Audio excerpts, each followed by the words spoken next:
Hi guys, it's James Alex Flynn. I am in the process of trying to decide what computer components I'm going to include in my new computer build, and I want to tailor it to be able to play the new Dawnguard expansion for Skyrim, which I guess is just going to be the same as the Skyrim specs, and also Battlefield 3, with some potential to play new games that are coming out around about now. So I'm just going to talk you through some of the parts that I've selected. I've selected the parts looking through various forums and benchmarks, and I'm pretty happy with them, but I would really appreciate any suggestions you have. So the first part is the processor, and for this I've chosen the Intel Core i3-2120. It has a pretty good benchmark on cpubenchmark.com, and I've heard a lot of good reviews about it. Now, it does have integrated graphics, and they're supposed to be quite good, but I don't think they will be up to the task really for playing Skyrim and Battlefield. I want to be able to play them at reasonably high settings. I'm not terribly concerned about getting them to ultra, but I would like to be able to play them at possibly better than you could see on a console.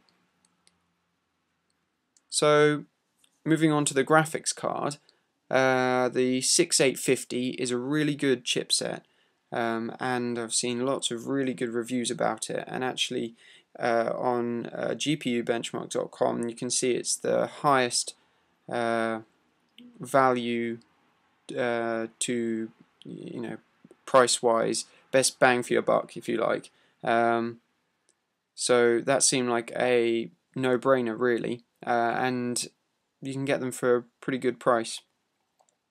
And that would be able to run Skyrim at full settings, I believe, and Battlefield probably pretty high, near to ultra, but maybe suffer a bit more during the multiplayer mode. So the motherboard, it's taken me a while to decide on the motherboard, but I chose the Gigabyte, and it's the H61 chipset. So it's quite basic. It only has one PCI Express slot, but that PCI Express slot is a 3.0 slot, so it's nice to have a bit of future-proof technology, I guess. USB 3.0 is also included in this model, which is a nice addition, considering it is quite a basic chip, quite a basic motherboard.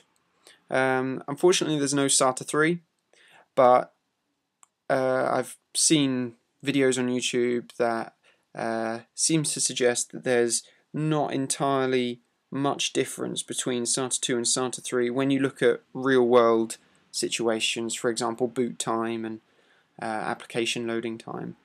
So yeah, that's a pretty good motherboard. It also has the nice BIOS. It's the dual UEFI BIOS, and it looks really good and it's easy to navigate.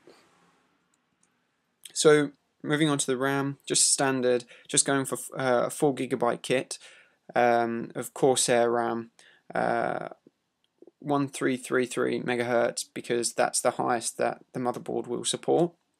And this is something that has taken me a while to decide on as well. I was unsure about whether to go with a hard drive or solid state drive. I think I am actually just going to go with this solid state drive, and although it is, I think it's about £20 more expensive than a 500GB hard drive, and this is only 120GB, so I know I lose a lot of data, but I shall install Windows onto this, and other applications that I really want to load fast, and then maybe add a hard disk drive later. And these little solid state drives are incredibly quick at boot time and application loading, everything like that, and I think it will just make the computer seem a lot snappier. And I think solid state drives are really the way to go. They're going to be a lot more reliable. I think there's a 3-year warranty on this, whereas there's a 1-year warranty on a lot of hard disk drives. So I'm prepared to spend a bit more money and sacrifice quite a bit of data in the meantime. and you know, get this increased speed and performance.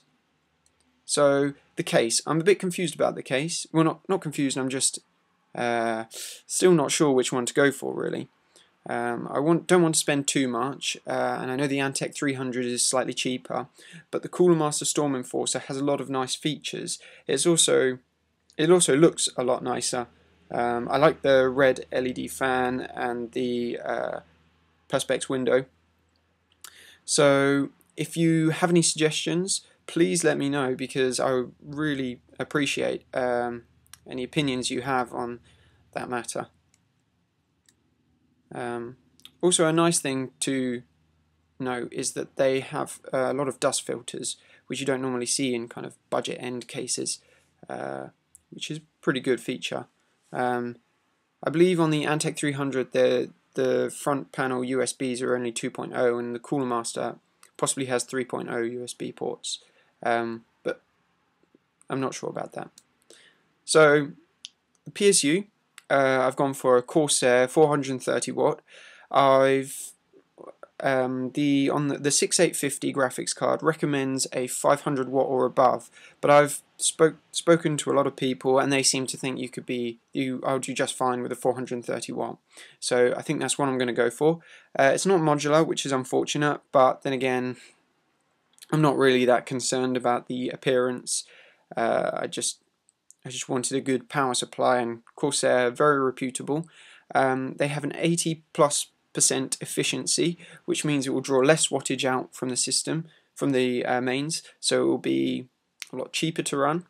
And yeah, I think this is a pretty good power supply, so should be quite reliable, supply stable power to my components. The optical drive, I've just gone for a standard Sony DVD rewritable drive. Nothing special. It's black. It's cheap. What you want, really. And obviously for the operating system, I've gone for Windows Home Premium. I've gone for Home Premium because I don't really need some of the extra features that are included in Ultimate or Professional, and I'm trying to keep this system as on budget as I can. So that concludes the PC build. I'd really like to know what you think, and if you can give me any improvements or suggestions, please let me know. So yeah, rate, comment and subscribe. See you next time, guys.